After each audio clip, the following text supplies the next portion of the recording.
Mari kita melanjutkan pembahasan kita dari Ibrani 9 ayat 8 dengan tema pelajaran dari pembatasan. Demikianlah firman Tuhan. Dengan ini Roh Kudus menyatakan bahwa jalan ke tempat yang kudus itu belum terbuka selama kemah yang pertama itu masih ada. Kadangkala guru yang terbaik adalah yang tidak langsung memberitahukan jawaban, tetapi membiarkan para muridnya menemukan sendiri melalui pengalaman. Roh Kudus adalah guru yang seperti itu. Dia menggunakan pembatasan-pembatasan dalam sistem perjanjian lama untuk mengajar pelajaran yang sangat penting tentang akses kepada Allah. Ayat ini mengungkapkan bahwa Roh Kudus sedang menunjukkan sesuatu melalui struktur kemah suci yang rumit itu. Setiap pembatasan, setiap aturan yang ketat, setiap ritual yang berulang-ulang, semua itu adalah pelajaran visual tentang kondisi rohani manusia sebelum Kristus datang. Jalan masuk ke tempat yang kudus belum terbuka adalah sebuah pelajaran utama yang diajarkan Roh Kudus. Selama kemah suci yang pertama masih berdiri dan berfungsi, selama sistem perjanjian lama masih berlaku, jalan kepada Allah masih tertutup bagi kebanyakan orang. Tabir masih tergantung, pintu masih terkunci, akses masih dibatasi. Roh Kudus menggunakan arsitektur kemah suci sebagai alat peraga rohani.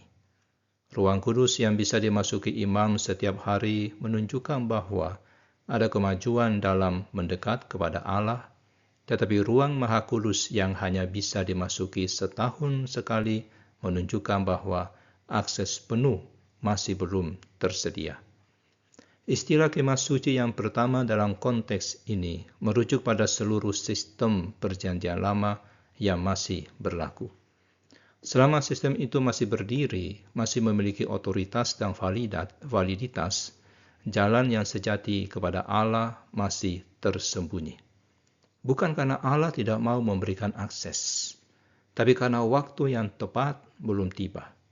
Ini seperti guru yang sengaja memberikan soal yang sulit untuk muridnya, bukan untuk menyiksa, tapi untuk membuat murid itu sadar bahwa dia membutuhkan bantuan. Pembatasan-pembatasan dalam kemah suci dirancang untuk menciptakan kerinduan akan sesuatu yang lebih baik, kesadaran akan keterbatasan sistem yang ada.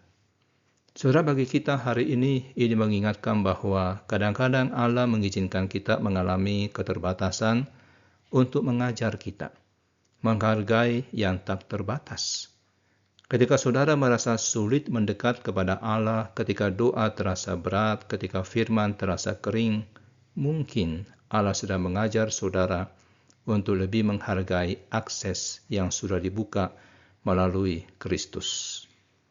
Roh Kudus yang sama yang menggunakan pembatasan-pembatasan perjanjian lama untuk mengajar, sekarang menggunakan kebebasan perjanjian baru untuk mengajar juga.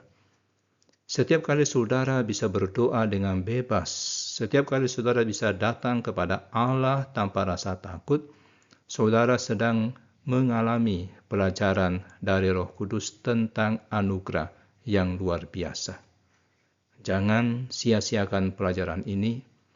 Jika dahulu Roh Kudus menggunakan pembatasan untuk mengajar kerinduan, sekarang dia menggunakan kebebasan untuk mengajar rasa syukur. Setiap akses yang mudah seharusnya mengingatkan kita pada betapa sulitnya akses itu dulu dan betapa mahalnya harga yang dibayar untuk membuka akses atau jalan itu. Kita berdoa.